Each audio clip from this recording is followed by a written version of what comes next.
Yeah, so I don't actively ever book shows, and that makes me lucky. Like I've just met enough people that will ask me to play shows occasionally. So, but that also means a lot of the shows I play are just white dudes, and I'm so don't get me wrong. My boyfriend's a white guy who makes indie music, but I don't know. He makes exceptional indie music. I'm just really tired of white boys making really okay indie music, and I come on, just do something else, or stop trying to, and they just don't even make room for people that aren't white. And then there's these so many of these acts that Maldivisa and Vagabond who they don't want to be put on bills with just white people, because yeah, it sucks.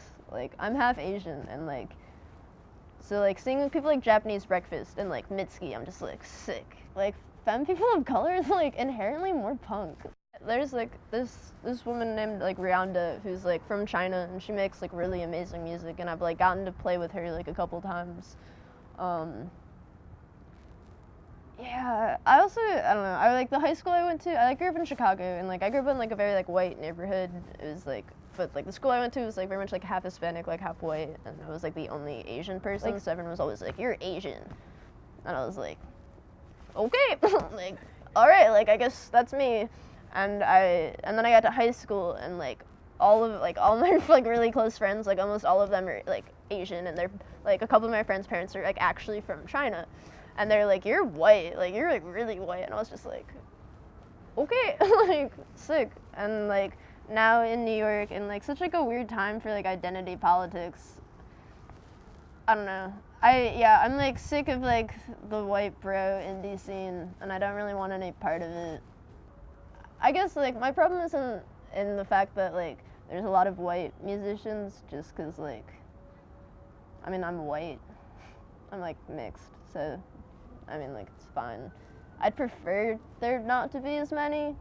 I mean I guess not lessen the amount, but just create spaces and room for artists that don't look like everyone else, just because it's 2017. Are you serious? You're we're still there's still bills that are only bands with white guys. Yeah, the indie scene, honestly, it's I work a lot of hardcore punk shows, and almost all of them, every single band is just a bunch of aggressive I'm an anarchist white guy. And it's you're not punk, you just wear a lot of black. Yeah, I read a lot about living in New York just because it's something that affected me pretty largely. I moved here, and it's I don't know. I didn't move. I've never moved in my entire life until I moved to New York. I grew up in the same house. I love Chicago, and Chicago is my home, and I mean I went to when I went to high school, I went to a high school with no one from my grade school, so that was the most moving I'd done, was I just went to a different school with a bunch of other people that were going to a different school. But I don't know, in New York it's I physically moved across the country. The first song I wrote, because I was had to go pick up this package that was somewhere in that direction, and I had to take the train to a stopover, and I was just walking, and I think my phone died. Yeah, my phone died, so I was just singing to myself, and I had just been on the subway, and I was so crazy, because I'm on the subway all of it. I go to, because I have to go to NYU every day of the week at 9 a.m. I don't know, I hate myself, I guess. I don't know why I agreed to do that, but so I'm just always underground all of the time, because I have to go there, and then I have to come back, and then you have to get switch trains, and it's spent a lot of time underground. So I was just singing a song to myself, and then I got back and made a song, and then I would just write some more songs, and then I released it. My favorite place in the world was Palisades. I loved Palisades. Was the greatest place in New York. It was I lived there. for a while. The people there were just like the nicest people I've ever met. Like I still see a lot of them. The space was just really friendly. It was like genuinely about music. It was about like letting people play music. Like it didn't matter who you were, like who you knew, like what kind of music you made. Like there's like room for everyone at Palisades. My friend Gabby, who like actually goes to Columbia University now, she like had taken me to my first DIY shows in Chicago. So she took me to Palisades like when I was here for like just like one night, and it was a really bad show actually. My first impression of Palisades was like, wow, this place sucks. In reality, it was just a bad night. But I like met the door, like my friend Charlie, who actually plays in my band now. But I was like, this place sucks, and he was like, no, it doesn't. Like you just don't know.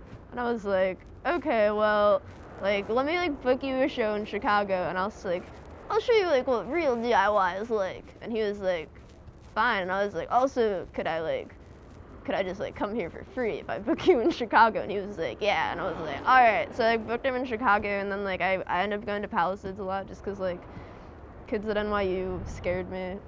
I was like terrified of them. Like I couldn't socialize. So I just like at Palisades all the time, and then I met like other people that worked at Palisades, and then I like ended up like interning for Ad Hoc, like which is like a booking agency. They have like this magazine too.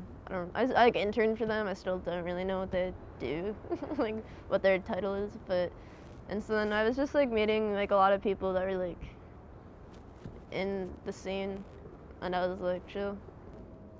The DIY scene in Chicago is like all of like I just became like very close to a lot of people there in like my final summer before I left. They're just like some of the best people and like artists that I've ever met in my life.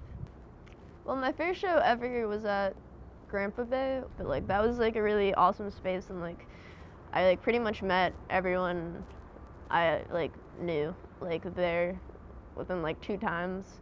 I met my friend Gabby like our junior year of high school, and so like the summer after she like was like, oh, do you like music? And I was like, yeah, I like music. And she's like, do you want to like go to these shows? And I was like, sure.